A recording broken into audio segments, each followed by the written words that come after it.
स्वस्ति श्रीगणेशाय नमः। श्रीसरस्वत्यै नमः। श्रीगुरुदेवाय नमः। वीणाधरे विपुलमङ्गलदानशीले भक्तार्तिनाशनि विहन्ति हरेश वन्दे। कीर्तिप्रदेखिलमनोरथदे महार्ये विद्याप्रदायनि सरस्वती नो नित्यम्।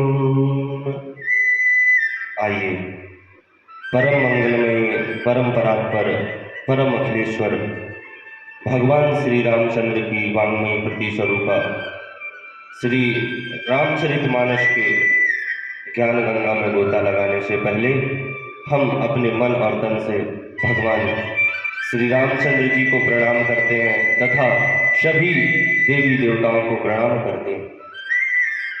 वे सब अपना आशीर्वाद हम सब के ऊपर बरसाएं। आइए इसी बीच होली का त्यौहार, होली महोत्सव प्रारंभ हो गया है और आज होलिका दहन करनी है। उसकी आप सब देशवासियों को मेरी ओर से बहुत बहुत शुभकामना एवं बहुत बहुत बधाई। अब होली की बात उठी गई है तो मैं होली के विषय में आपको कुछ बताता हूँ कि होली क्या है, होली क्यों जलाते हैं, कैसे होली जलने की परंपरा प्रारंभ हुई। हमारे शास्त्रों में कथा आती है, वर्णन आता है कि हिरण्यकशिपु नाम का बहुत ही ताकतवर दैत्य था और उसका पुत्र था जिसका नाम था प्रहलाद। और प्रहलाद भगवान श्री हरि के भक्त थे और हिरण्यकशिपु भगवान श्री हरि को अपना शत्रु मानता था। क्यों? क्योंकि हिरण्याक्ष जो हिरण्यकशिपु का भाई था ना, उसे भगवान ने ही मारा था बराह रूप अवतार लेकर के। आगे भागवतों की कथा में आप सब यह सब श्रवण करते हैं। तो भगवान की भक्ति करता था प्रहलाद और उनके पिता भगवान के शत्रु थे, भगवान श्री हरि के शत्रु। देखिए, पुत्र जिसकी अर्चना कर रहा है, जिसकी पूजा कर रहा है, पिताजी उसके शत्रु हैं। लेकिन गलत कार्य करने के लिए पिताजी भी कहे तो गलत कार्य नहीं करना चाहिए। हिरण्यकशिपु अपने पुत्र प्रहलाद को भगवान श्री हरि की भक्ति करने से रोकता था, इसलिए प्रहलाद ने उसकी कोई बात नहीं सुनी। और किसी गलत वस्तु के लिए रोकते ना तो प्रहलाद अपने पिता की बात सुनते ही।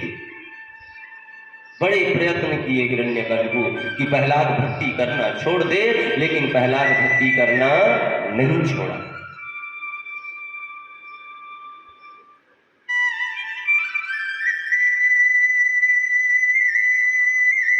प्रहलाद भक्ति करना नहीं छोड़ा। हिरण्यकशिपु बड़ा ही देखते रहे, समझते रहे कि कैसा होगा, क्या होगा, लेकिन राक्षसी स्वभाव और क्रोध मानव को खा जाती है। हिरण्यकशिपु अपने ही पुत्र को मारने का प्रयत्न करने लगा। विविध प्रकार से प्रयत्न किया, पहाड़ों से फेंकवाया, विष पिलवाया, अग्नि कुंड में डलवाया, कई प्रकार से यत्न कर चुके, लेकिन प्रहलाद का कुछ नहीं हुआ। तो उनकी हिरण्यकशिपु की बहन थी जिसे ब्रह्मा जी का वरदान था कि वह अग्नि से जल नहीं सकती, और उनका नाम था होलिका, जो हिरण्यकशिपु की बहन थी। हिरण्यकशिपु की बहन को पता चला कि इस प्रकार से घटना घट रहा है। हिरण्यकशिपु की बहन आई और कहते हैं कि भ्राता अहम देवम सजायते एतस्वं ऋणम गति, मैं तुम्हारे पुत्र को ऐसे ही भस्म कर दूंगी, तुम इतना चिंतित क्यों एक छोटे से बालक को मारने? तुम मुझे एक बार आज्ञा दे करके तो देखो मैं कैसे इस बालक को मारती हूं।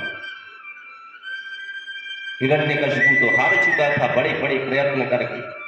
अपनी बहन से ही कहा कि जा बहन, तू ही देख ले, तू ही कर ले, कुछ कर सकती है तो। मैं तो कुछ नहीं कर पाया। उसकी बहन जो थी वे प्लान बनाई। आज के डेट में प्लान बोलते हैं, कोई भी काम करने से पहले प्लान बनाया जाता है। तो वह प्लान बनाई और प्लान बना करके आज ही के दिन भक्त प्रहलाद को अपने गोदी में बिठा करके और एक लकड़ी से बहुत ही बड़े चीता स्वरूप बनवाया। चीता जैसे चीता बना रहता है ना मृतक शरीर को जलाने के लिए, उसी प्रकार से एक चीता का निर्माण किया गया। उसी चीता के ऊपर प्रहलाद को लेकर के और होलिका बैठ गई। जैसे ही अग्नि उत्पन्न हुआ, धीरे धीरे धीरे धीरे करके जलना प्रारंभ हुआ, और जैसे ही धीरे धीरे करके जलना प्रारंभ हुआ, वैसे ही प्रहलाद हाथ जोड़ करके और भगवान श्री हरि विष्णु का ध्यान करने लगे। कहे प्रभु आपकी शरणागति में हूं। और जो भगवान की शरणागति में चला जाता है ना, फिर उनकी जिम्मेदारी भगवान की हो जाती है। फिर भगवान देखते हैं कि क्या करना है क्या नहीं करना है। हाथ जोड़ करके भगवान का ध्यान करने लगे।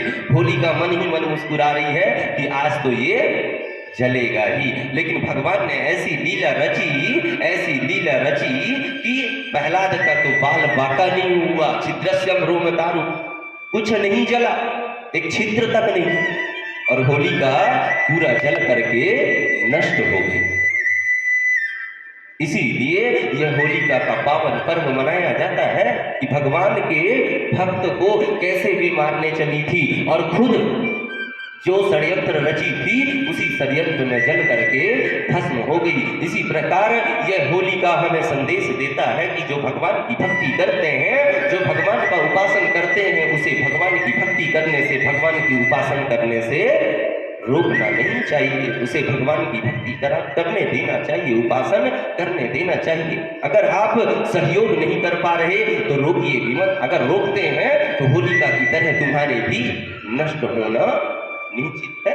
इसी प्रकार से होलिका का पावन पर्व मनाया जाता है।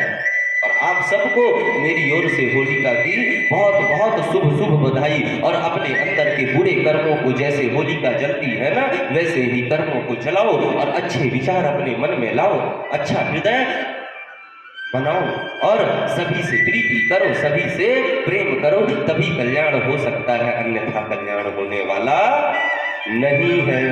बोलिए वृंदावन बिहारी लाल की जय।